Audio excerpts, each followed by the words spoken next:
Yet the senior leaders want you to take a risk. So a lot of the work that I do with communication, whether I'm working with more younger professionals or more senior professionals, is actually about the value of constraints on your thinking and how you can use those constraints to push you to think, but also to have a point of view. The fundamental premise of the way I work with people is, okay, so what are you really saying here?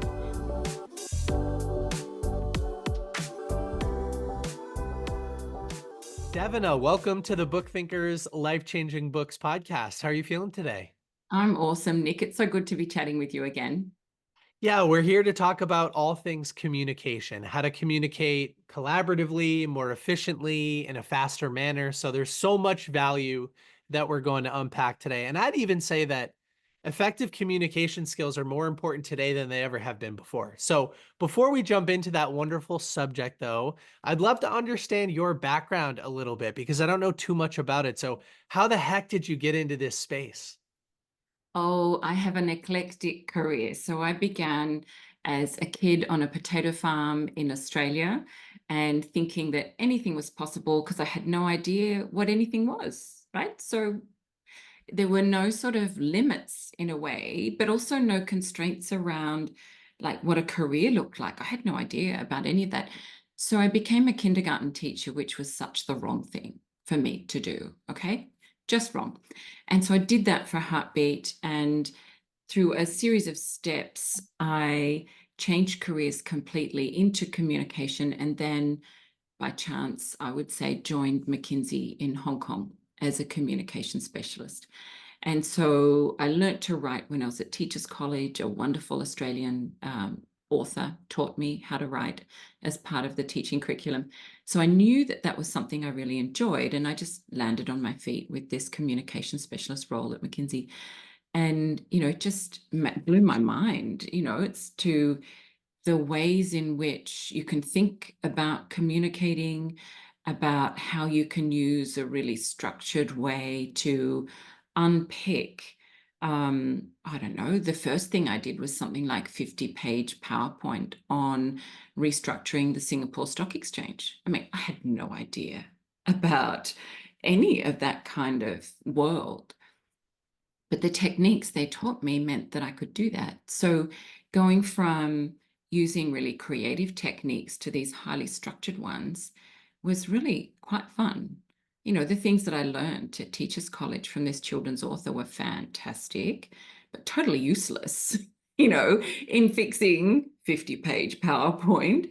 And so, I've just loved that journey of learning these new things. And I've been working independently for a long time now, sort of after the McKinsey time.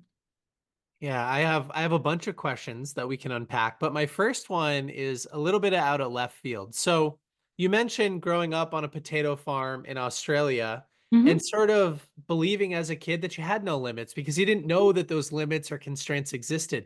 What do you think it is about society today where children are the most limitless and the most creative, and then it seems to die a little bit as we age? Like, what Yeah, is it about society where that happens? it's statistically quite proven, I think. I don't remember the actual statistics, but I remember learning at Teachers College that was true. And then I've read more things recently. I just think education is a system.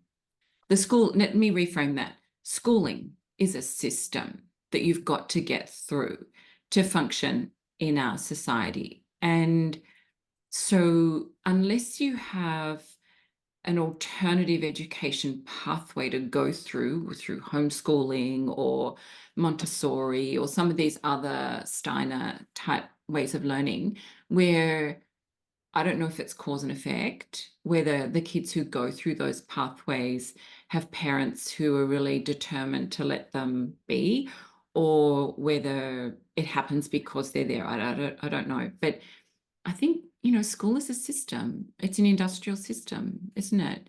And so you learn so much about behaving, about passing tests, about conforming, and those things really matter actually to have a functioning society. But it means that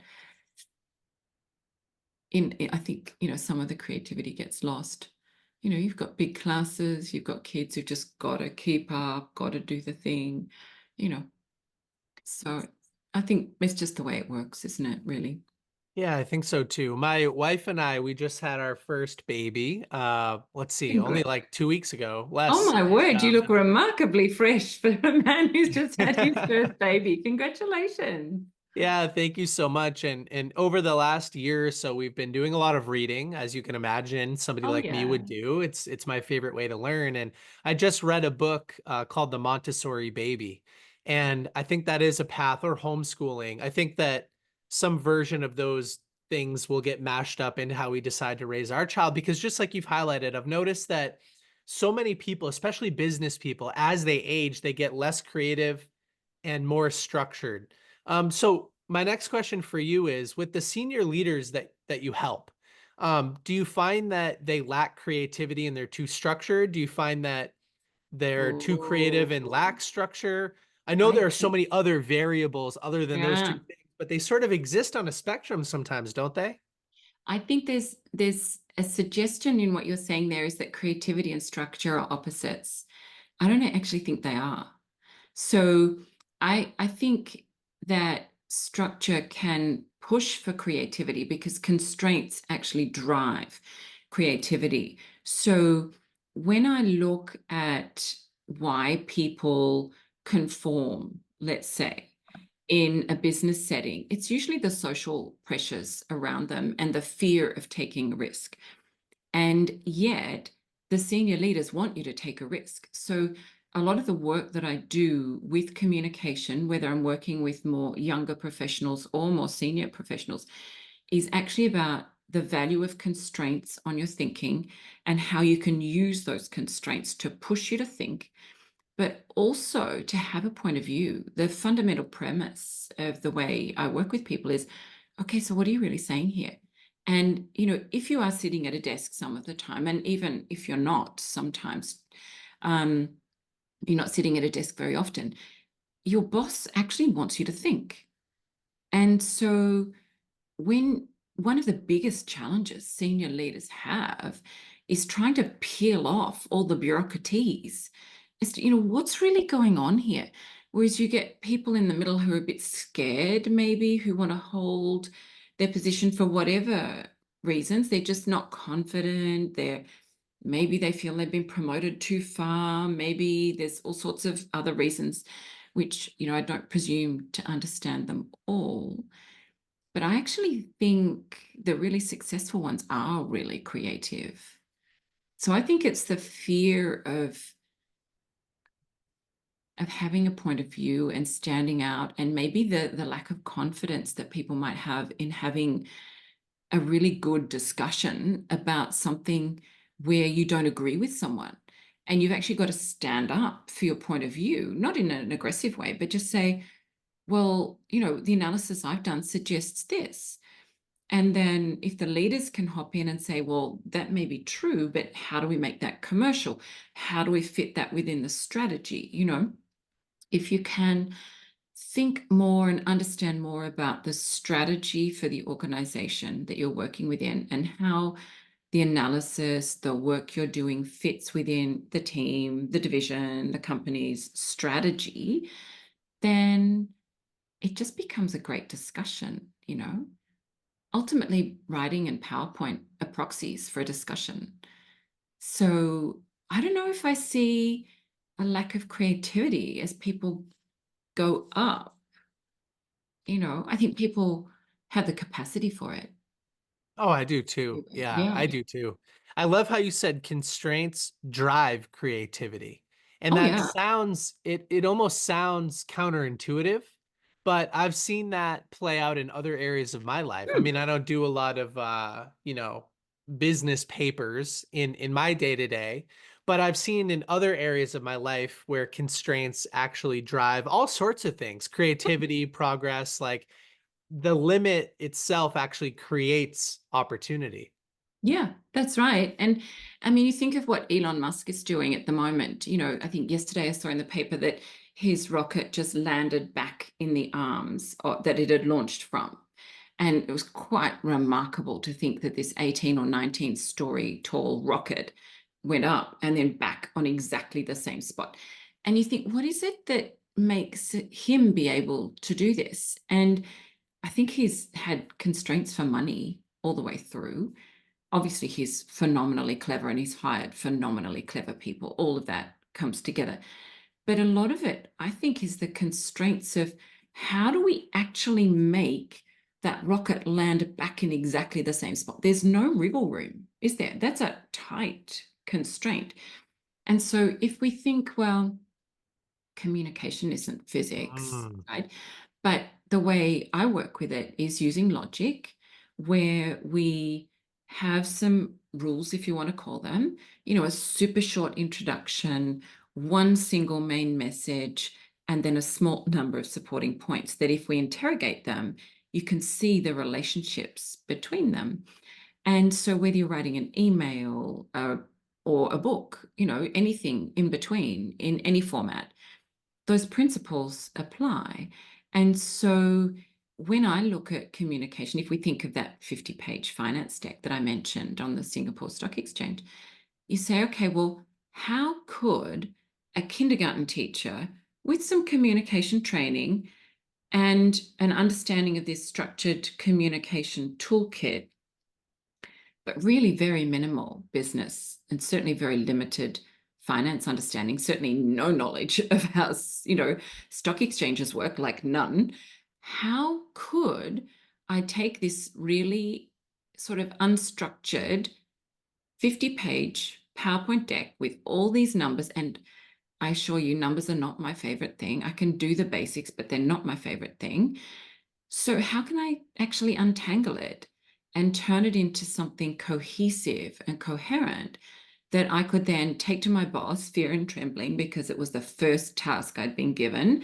And it was sort of like, okay, so here's your training, now prove you can do it. It was that. And I went to her and I said, okay, here's what I think he's trying to do. And I'll use some language, but it's got 4 parts to it. I think he's trying to make it a deductive structure. If anyone's learned pyramid principle, they'll be familiar with that. 4 sort of sections of it, but the links in the logic are really poor. So I think you could do it neatly as 4. This is how I'd do that. But you shouldn't. You should do it only 3, because deduction has a major premise, a minor premise, and a conclusion or recommendation at the end. So it should only have 3. So if you take that rule on board, you can do it in 3. And here's what it would look like. And she's like, oh, thank goodness. Okay, yeah, you can do it. All right. Now go pitch the managing partner. It's like, oh, yeah, it's his client. He needs to be sold to. Okay. All right. So I could do that because the techniques were so helpful in helping me untangle, put things in like Marie Kondo with my thinking in the right place and make sense of all this mess. And, that's a creative process, but it's also using structure. So, it's an incredibly powerful technique for any sort of communication. Yeah, I love that Marie Kondo for your thinking. Oh, totally. Mm, mm, mm. Think That's your a fun sock drawers. Think analogy. color-coded sock drawers, but Yes. actually for your ideas, your mind. Yeah. When you're Yeah. communicating. Yeah. And another kind of left field question that just popped in my brain, but I wanted to ask it since it sort of just popped in. Oh, What are yeah. your thoughts on how AI and platforms like ChatGPT are stepping in and helping people simplify and organize and clean up their thinking? hmm So far I've had mixed experience with it. Um, we experimented with it with some research that we did in our business, and we wanted to understand how much time, but more what proportion of the out of hours work time was spent by people, whether individual contributors, leaders of small teams, or leaders of really huge teams, were spending reworking their own communication and other Mhm. people's communication. So we got some analysis, we got some findings, we did a survey, we got some things back. And my assistant said, oh, here we go. Throw that in ChatGPT. What are the key findings? And there are all these comments that people gave. And what was really interesting was I looked at it and went, oh dear, my business is finished, right? I skimmed it. I went, oh dear. And then I went, hang on, I'm going to read it properly, of course. And so I read it and went, oh, interesting. It can't differentiate between repetition. So there were 5 points. It was laid out nicely, 5 bullet points with like bold statements at the beginning, and then, which, as a principal, I would encourage. And then, but when I read them, I went, oh, but actually, there's gaps and overlaps in the thinking here, huge gaps and significant overlaps, like repeat. So, from that level, I think the human has enormous value. Maybe it will get better. I assume it will. But I also found when I did some tests with it, so I put what it spat out into another tool that I use called Hemingway, which is, if anyone needs help with their writing, I think it's so helpful. It's like $20, really cheap. And so you just put it in and it tells you the reading age, it tells you whether sentences are well structured or not. And so I did that, and it was like really high reading age. So it wasn't easy to interpret at all. So I then threw it back into chat and, tried to lower the reading age and so on. So I think sometimes it can be useful at summarizing, but humans need to interrogate it pretty carefully. I think too, when I see the reading age that comes out of the ChatGPT stuff, it doesn't always improve it. It often actually makes it worse. At least I understand I write for a living, but yeah, I don't think its standards are very high. Um, I also think it lacks context.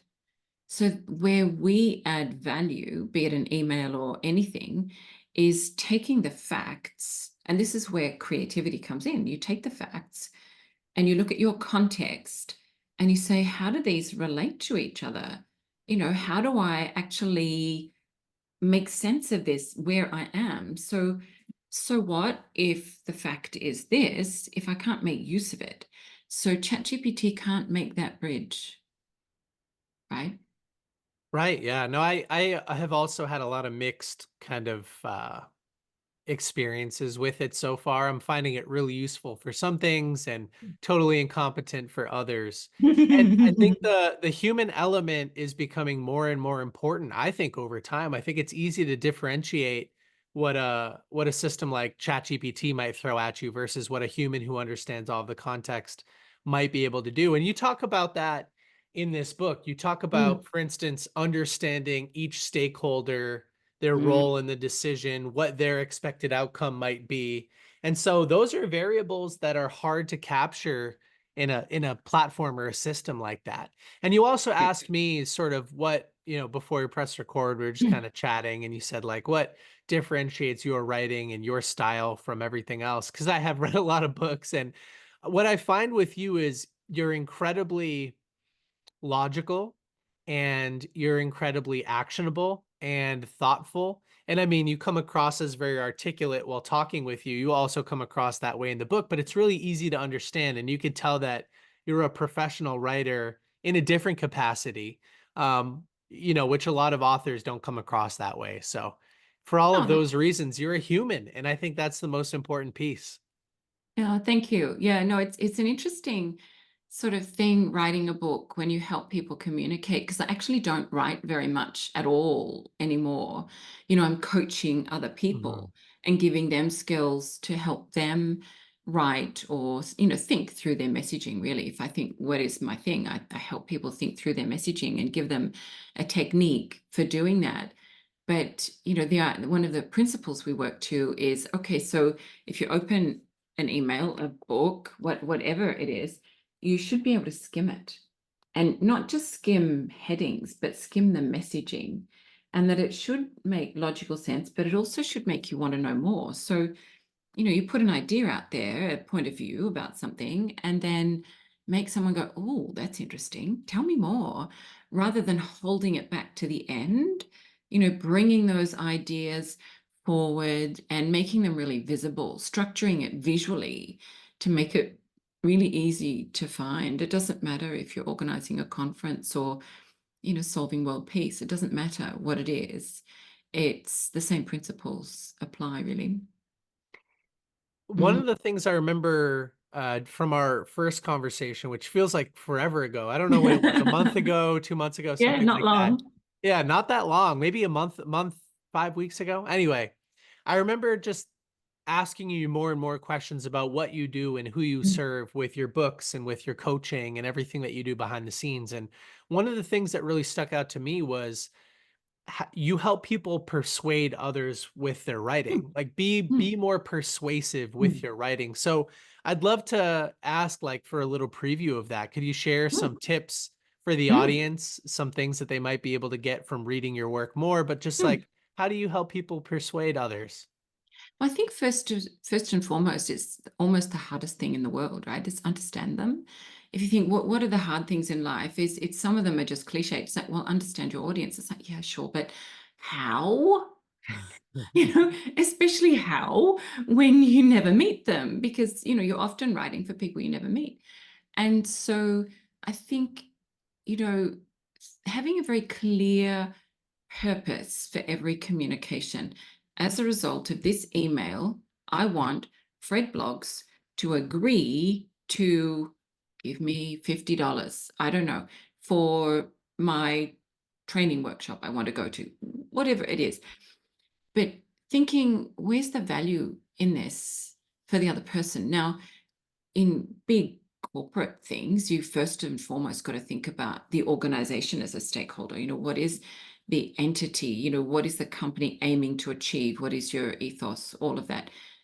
But then as a human, just learning whatever you can about your key decision, like who actually will make the decision is not always obvious.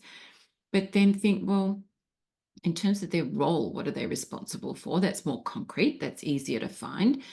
And you're going to spend more time on this, of course, if it's a bigger thing than if it's a smaller thing. But if it is a bigger thing, then you might say, well, who knows that person? Who can I speak to who can give me some insight on their past decisions, on the way they work, on things that really matter to them? And you can read the tea leaves a bit around a company. Okay, budgets are really tight at the moment, so we're asking for money. Well, we better drill in and make sure that we've really thought very carefully about why we're proposing $50 and not 45. So you really, I think you've got to shore up your own proposition and make sure it aligns with the things that you're asking for. So it's not just about, people talk a lot about emotional connection and these things in terms of communication. Some of it's just, oh, you nailed that. Spot on. So just getting very clear about what you need and why. And I think, two things are hard. One, understand your audience. Two, explain yourself as to why your thing really matters. It's one of the hardest things to get people to do, because if you're an expert at something, it seems obvious to you, but your decision makers might not have the same technical discipline as you.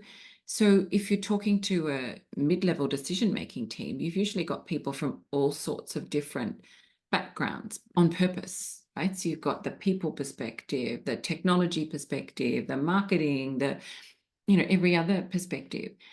So you've got to be able to explain why things matter, you know? Yeah, I do. You did a wonderful job explaining that. And it reminds me of my days of back in the day. I used to have a software sales job, which I had for a long time. And I would be selling these really complex software packages to other companies. So it was B2B. And those other companies would not only have 4 or 5 different decision makers at varying levels in the company with different reasons for wanting or not wanting us to come in and replace their software. Plus, they'd be evaluating 4 or 5 other solutions at the same time. Mm-hmm. Now, you add all of that together, and there are a lot of different variables that you need to account for. And so, although somebody might think, oh, you just sell the software, here are the highlights. No, no, no, no, no, no. You need to spend a lot of time understanding all of these different variables. Mm-hmm. And so Mm-hmm. it's funny because it made me think, I was like, oh yeah, no brainer. This is also a book for salespeople in complex sales situations. Yeah, yeah, absolutely. And look, simple things, you know, get on LinkedIn, have a look at their history. Gosh, they were an accountant. The numbers really matter to them. Gosh, they worked in sales. The sales are going to really matter to them. And that's not, people are not linear or singular in their focus, but you can glean such a lot from available information. can't you? And so I imagine you spent a lot of time on LinkedIn, you know, who's this person we're selling to? You get to know your competitors too and know their strengths and weaknesses. And, you know, even internally, when you're pitching for money, let's say for something, that's a competition too. It's a sale.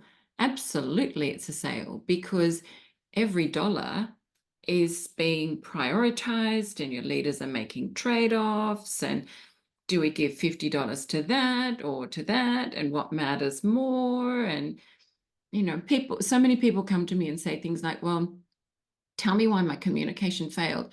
We'd had this terrible fail. And then I learned that they've got a new CEO and, you know, their project had been really wonderful according to the past CEO because it was a passion project, but it never really made sense. So you've got to really be very honest with yourself about whether your thing actually makes sense for the business.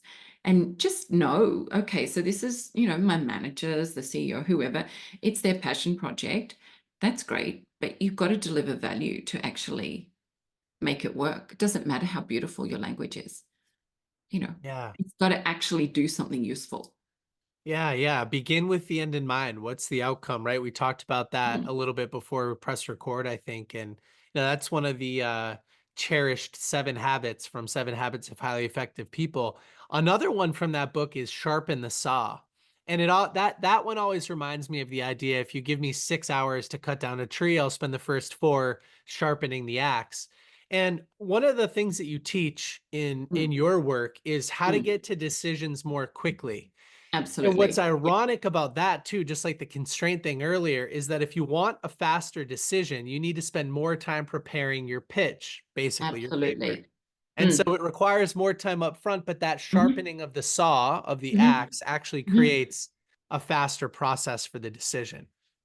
Absolutely. And, you know, sometimes you're sharpening a different saw as well. So I had an email come from somebody this morning, actually, who just participated in my board paper bootcamp.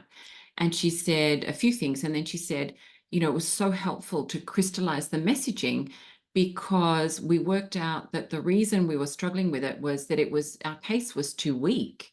We Mm, really didn't have a case. So the good news is, we realized that rather than sending a really waffly thing up for decision and embarrassed ourselves with the decision maker because we really didn't have a case at all. And so we could work that out and say, right, let's manage our influence and our integrity and so on with the decision maker by just saying, this thing, it's not going anywhere either until we can work out, you know, change it, work out where the value is, or maybe never, right?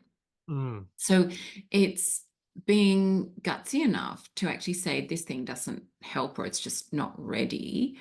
But also, you're absolutely right. You know, what you don't want to do is send something up again to your manager, whoever, send something up that they're going to reject. That it's not, if it's not clear in your mind, it's not going to be clear in theirs. So hold back. You know, if it's not ready, hold back. Make it ready, of course, if you can, but don't send it until it actually says something useful. Because when you do, you're not going to be sent back with questions. You're not going to be spending time in that really valuable meeting doing things like having your manager say, so can you explain to me what happens here? And having your manager say, oh, so is this what you're trying to do or that? And going down all these rabbit holes, which are really like not where you want to play. So as soon as there's a lack of clarity, you send your audience off on all these tangents. You have discussions that are frustrating for you and for them, trying to work out what the whole thing is, rather than having these really great discussions where they can go, oh, what a great idea. Okay, so if we did that, would that mean this? Does that mean we could even do that? Oh, so, or even better, you know, you pitch your case and they say, awesome, go do it. Come back next week with the plan, you know? So just such more satisfying conversations. And one thing we talked a little bit about before is that I think when people think of writing or preparing PowerPoint. At work, you tend to think of this as a solitary activity. This is something I do at my desk, rather than saying, actually, there's got to be some of that, but at what point in that do I actually involve other people? And what I give people is a really structured way to flush out and be creative around, okay, what outcome do we really need? And how do I map the messaging on a single page so that I can collaborate and get really helpful ideas in from maybe a peer who can say to me, oh, yeah, great, but maybe strengthen that bit there a bit. Or, oh, no, that's terrible. Much better to have a peer tell you that than your skip manager tell you that, right? So having a structured way to collaborate around important messaging where you people can help you really quickly. People often will send a draft up to their manager for review, right? And what tends to happen is the manager has a look at it and says, great, okay, I can see there's a lot of work gone into this. And it's going to take me some time because I really want to do it justice. I want that thinking time. So I'll get to it when I get a gap. And of course, they're back to back in meetings and there's no gap. So it waits and waits and waits. And then the manager thinks, oh, crumbs, this actually has to go out in 2 days, tomorrow. So at 9 o'clock at night, they open their laptop and they have a look, and they have no choice but to redo it for you because they've left it too late because they can't find the messaging quickly. So if you send it in a way that the manager can find the messaging really quickly, then they can come back to you really quickly and everything moves forward. Otherwise, you create bottlenecks just by not being clear. Yeah, it was just as you were saying that, I was on my other monitor over here looking for a quote that I highlighted, which was, can you glean the core messages within 30 seconds? I Hmm, mean, that's the level of clarity that you're suggesting we hmm, find. And absolutely. I think that I've just noticed this in my own life and in my own business experience. If the average person, never mind like building an entire paper, but even just a simple email, if the average person spent an extra 2 minutes reviewing an email Yes, and yes. then, restructuring it so you have that Oh, statement up top, the body, the yes, supporting points, it's like yes. life would be so much better. Wouldn't it? And the simple things, right? The seemingly simple things. Take 2 minutes, work out what the main message is, bring it near the front, the quickest hack of all, bring it near the front, put white space around it, and then don't do big blobs of text. Work out the structure in it, like bullet points, white space, it's I think, I tell people, okay, so you've got a sentence at the beginning. Hi, Mary. Carriage return, white space. A sentence, white space. And the main thing, right? Give them a tiny bit of context so that they can turn their head into your world in a heartbeat, white space, main message. You can bold in email, right? Don't do random bold, but bold the main thing, more white space, and then some bullets or some numbers underneath, right? And if you've That got right more there. than 2 lines in a bullet, there's a thing where you can put a carriage return, like I think it's shift enter, and have white space before you get to the next bullet point. It's amazing how different it becomes to have white space and a tiny bit of bold, not random bold and lots of colors all through something. That's like a red flag for, not Marie Kondo, that other kind of thing. So, yeah, just make it easy to find what you want them to do. Yeah. Yeah, yeah. That point right there is worth its weight in gold. So everybody should grab a copy of these books and check out your site and continue to learn from you. And you'll be distributing some great thought leadership video across all the socials. So of course we'll have all of your social media in the show notes. But before we go, I've got a couple more questions for you. So first is this. There's somebody out there listening right now, and if it's you, you know who you are. You're on the fence. You're like, I think I want to buy some of these books. I think I want to learn more from Davina, but I'm not quite sure. So what's your message for that person? Oh, the clarity of thinking in your message will set you up. If you can be clear in the thinking around your message for any of your communication, your career will absolutely take off. I've seen it again and again and again, where people who might be stuck because they're working in a very technical place and they can't make that step up to think conceptually, where people just suddenly start sending emails that get responses really quickly. You know, if you want to move up in your career, you've got to be able to communicate clearly, and you need to really focus on the messaging. Don't focus on the documents, they'll take care of themselves. Focus on the decision you need and the messaging you need to get there. And, my books help you with that. Oh yeah, that's so Absolutely. perfect. Yeah. I another quick side tangent. I recently put out a LinkedIn post, a job offering, kind of listing what we were looking for. And part of this hiring process for me, for this customer experience manager that we're hiring, I'm giving them sort of a few tests via email because I want to Oh, see how yeah. they communicate. Is it clear? Is it to the point? And I'm looking for that clarity piece, especially having like read your books over the last couple of weeks. So I'm using it in my own process, and then of course they'll be reading these books so that they know how to effectively Thank communicate to our you. Yeah. customers. Yeah, Yeah. yeah, of course it'll Yeah. be part of our onboarding process. Um, but I love that. I love what you just stated. I think it's so incredibly important. You will stand out if you can communicate with clarity, right? Stand up for the right reasons. For the And right reasons. even if you say something that your manager says, oh, no, not that, good news. You've got the answer, right? Quickly. So I think not to be afraid of that, you know, Yeah, and you have mentioned, those conversations. It's okay to disagree or just to learn because you didn't know something. So they've helped you, and then you can address that. Mm. yeah, I love that. I'm excited. So I jumped in and cut you off accidentally there. But one of the first interviews ever on this podcast a few years ago was with an author named Vishen Lakhiani. He's the founder of a company named Mind Valley, and they do a whole bunch of cool stuff. But he said to me, he's like, Nick, when when you create content or when you are hiring for a position, he's like, you should be opinionated.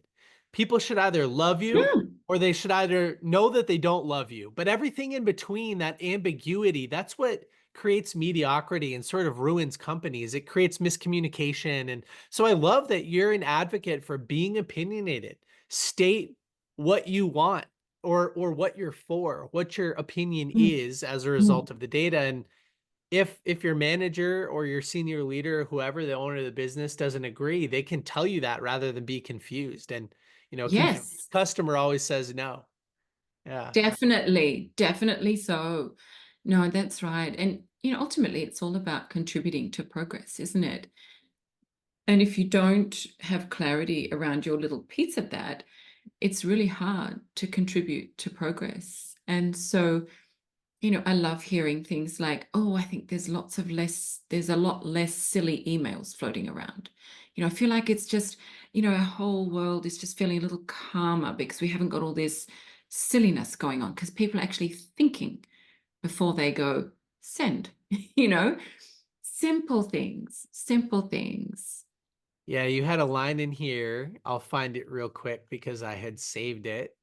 It said, yeah, great writing and powerful presenting are the consequence of great thinking. That was from your Hmm. introduction. And I loved that. We need to think a little bit more. So a couple more questions and then we'll wrap Hmm. things up today. Hmm. This is a question that Luke normally asks, although he wasn't able to attend the podcast today. So it kind of goes like this. Imagine that your writing, your coursework, it all disappears. But you could leave the world with one simple message. What would that message be? Oh, okay. Just simple message around my work. Yeah, around your Yeah. work. If you could leave, all of these business people one message, one simple message, what would it be? And I didn't give you any time to think about this or prepare. So whatever your gut No, reaction is totally fine. you didn't. You didn't. So, what would I like people to understand? About communication, we'll say. We'll add that Mm, constraint. but the money thing is that single message that you need to communicate, and you need to be able to convey it in a single sentence. And as much as that sounds like a cliche, it's true. That should be one idea, one sentence, 25 words or less in active voice. Yeah. Yeah. If you can sum up anything in that, you know. Yeah, I think so Mhm. too. It's yeah, there's something amazing about simplicity. Yeah. Simplicity looks easy when it's done. Right. People That's underestimate how hard it is to be simple. yeah, it's that whole Yeah. thing of, oh, if I had more time, I would have written a shorter letter, that whole thing. Yeah, it is that whole thing. And it's absolutely true, you know.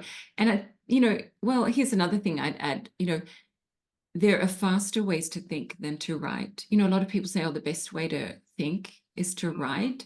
And I think writing is a really powerful way to think, but it takes a very long time. And for practical business communication, there are much faster ways, to focus on the thinking first. My website is Clarity First program, right? Because if you can find a hack to get clear about your thinking first, the writing's actually really easy. So if you're Yeah. writing for yourself, thinking to writing to think, it's a different thing than writing for other people. And when you want to write for other people, there are much faster ways to do it than just writing.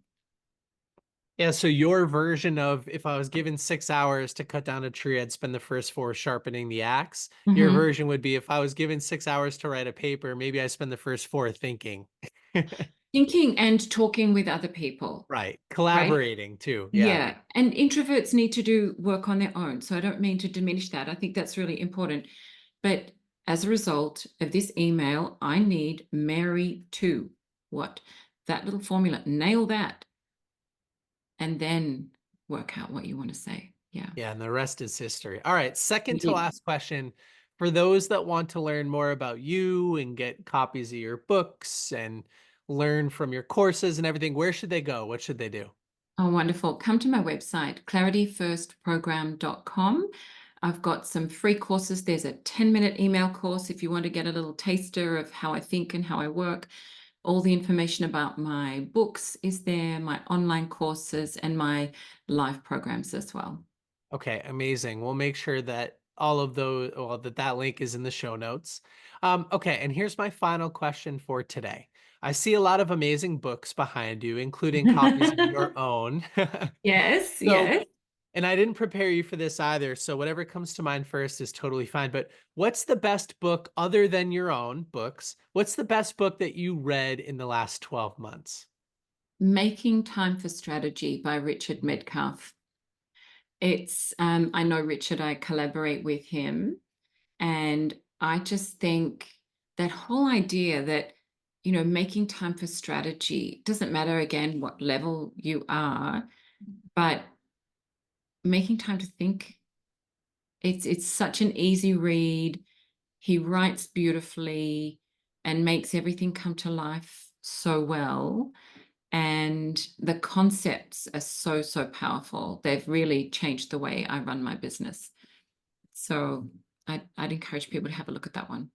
All right, I just added it to my cart. Yeah, I just one final reflection for me. I've found that the more time I spend working on my business instead of in my business, the more successful it becomes. And as a result, the more authors we can help, the more readers we can help, et cetera, down the line. And Hmm. it's counterintuitive, just like this entire conversation has been.